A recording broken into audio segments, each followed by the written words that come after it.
Hello friends, स्वागत है आपका हमारे यूट्यूब चैनल पे। आज हम प्रॉफिट लॉस का डे 2 करने जा रहे हैं, जिसमें हम टाइप 3 और टाइप 4 के सवाल को लेंगे। इससे पहले मैंने टाइप 1 और टाइप 2 को बता दिया है। जिन लोगों ने नहीं देखा है वो चैनल के प्लेलिस्ट पे जाकर देख सकते हैं। साथ ही साथ चैनल के डिस्क्रिप्शन में भी इसके डे 1 के वीडियोस का लिंक दे दिया गया है। आप सबसे पहले डे 1 को देख लें, उसके बाद डे 2 को देखें। चलिए तो हम पहले सवाल को शुरू करते हैं। हमारा पहला सवाल है कि मोहन किसी वस्तु को 180 रुपये में बेचकर 25% की हानि उठाता है। यदि वो 25% लाभ कमाना चाहता है तो उसे कितने मूल्य पर वस्तु को बेचना होगा। फ्रेंड्स, सवाल में कहा गया है कि मोहन जो है वो किसी वस्तु को जो है 180 रुपये में बेचता है, लेकिन जब वो 180 रुपये में बेचता है तो उसे 25% का हानि हो जाता है। दूसरी बार कहा गया है कि 25% का लाभ उसको कमाना है। यदि 25% का लाभ उसको कमाना है तो वो किस मूल्य पर बेचेगा, ये हमारा सवाल है।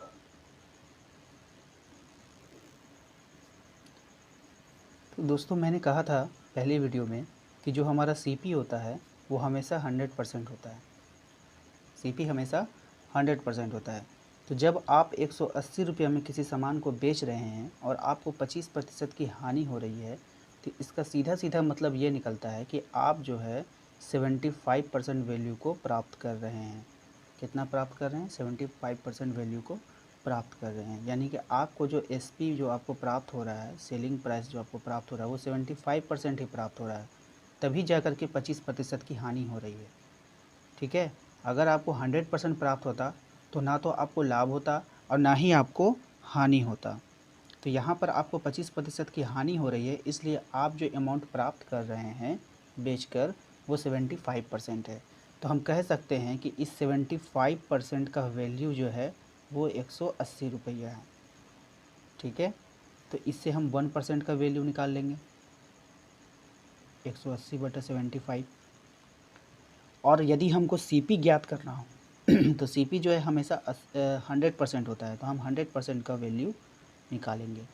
तो 180/75 इंटू 100। 25 से कट जाएगा 3 बार में, 25 से कट जाएगा 4 बार में, 3 से कट जाएगा 60 बार में। तो यहाँ पे मल्टीप्लाई होकर आ जाएगा 240। तो ये जो हमारा आया 100% वैल्यू, यानी कि ये हमारा सीपी निकल कर आ गया, यानी कि कॉस्ट प्राइस। हमारा कॉस्ट प्राइस हुआ 240 रुपया। अब हमें कहा गया है कि यदि हमें 25% लाभ कमाना हो, जब हमें 25% का लाभ कमाना हो तो हम वस्तु को कितने रुपए में बेचेंगे। तो 25% का लाभ कमाने के लिए आपको जो है रिटर्न में कम से कम 125% तो चाहिए ही चाहिए, तब तो आपको 25% का लाभ होगा। तो 125% का हमको वैल्यू निकालना है। जब 100% का वैल्यू कितना आ गया, 100% का वैल्यू है 240 रुपया। तो 1% का वैल्यू कितना हो जाएगा, 240/100। तो आपको निकालना कि इसका वैल्यू है 125% का।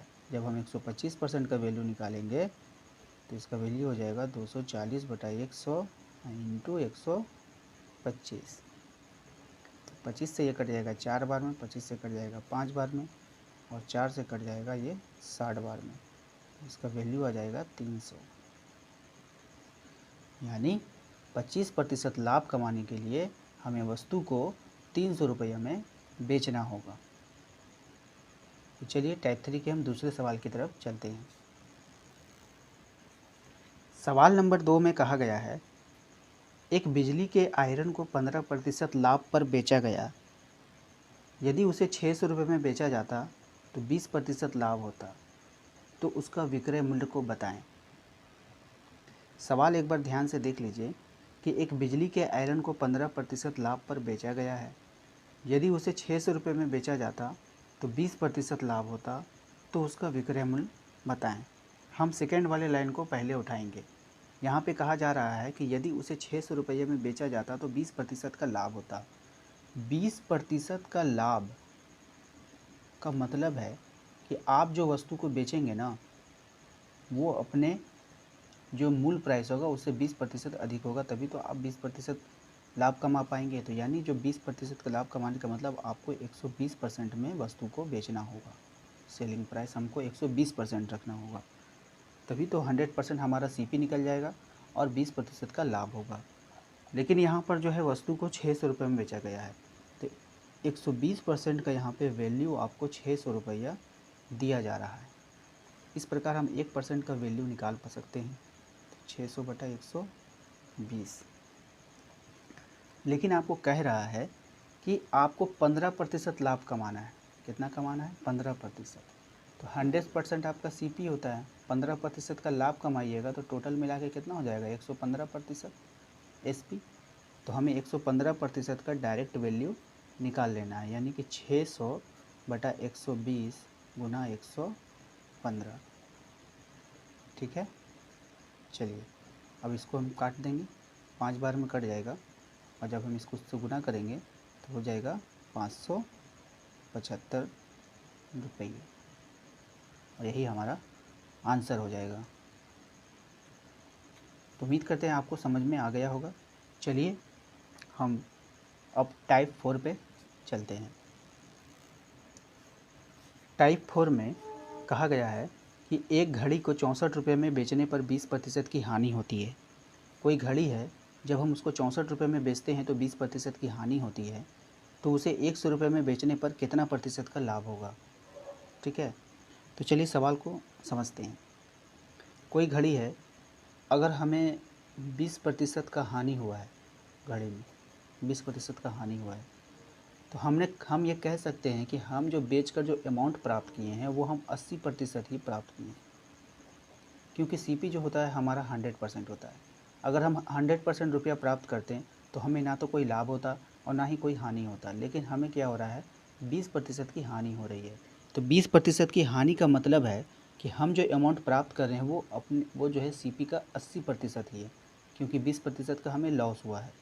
ठीक है, चलिए, तो यहाँ पे कह रहा है कि 20% हानि होती है जब उसे 100 रुपये में बेचने पर 64 रुपये में बेचने पर 20% की हानि होती है। तो इसी 80% का जो वैल्यू आपको दिया जा रहा है वो 64 रुपये दिया जा रहा है।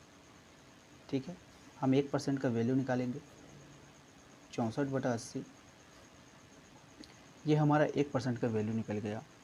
ठीक है, तो हम यहाँ पे 100% का वैल्यू निकालने का प्रयास करेंगे। तो 64 बटा 80 गुना 100, यानी कि 80 रुपया हमारा सीपी हो गया। 100% हमारा क्या होता है? सीपी होता है, यानी कॉस्ट प्राइस, क्रय मूल्य जो है हमारा 80 रुपया हो गया है। अब हमें कह रहा है कि यदि उसी वस्तु को 100 रुपये में बेचा जाए तो हमें कितना प्रतिशत का लाभ होगा? देखिए, 80 रुपये में आप ख़रीदे हैं और 100 रुपये में आप बेचिएगा। 80 रुपये में आप ख़रीदे हैं, 100 रुपये में आप बेचिएगा, तो कितना का लाभ हुआ? 20 का, 20 रुपया का लाभ हुआ। 20% नहीं लिखिएगा, पहले आप देख लीजिए। 80 रुपये में आप ख़रीदे हैं, 100 रुपये में आप बेचना चाहते हैं, तो आपको रुपया में कितना का लाभ हुआ है? 20 रुपये का। तो 20 रुपये का लाभ हुआ है कितना पे? हमें जो लाभ और हानि होता है वो सीपी पे होता है, 80 पे, और गुना परसेंट में बदलने के लिए गुना में 100। तो 20 चौके कितना हो गया? 80, 4 से ये कट जाएगा 25 बार में, यानी कि 25% का लाभ होगा। ठीक है, उम्मीद करते हैं दोस्तों आपको ये वीडियो पसंद आया होगा। अगर वीडियो पसंद आए तो वीडियो को लाइक ज़रूर करें, वीडियो को शेयर करें, और साथ ही साथ हमारे चैनल को सब्सक्राइब करना ना भूलें। Thank you.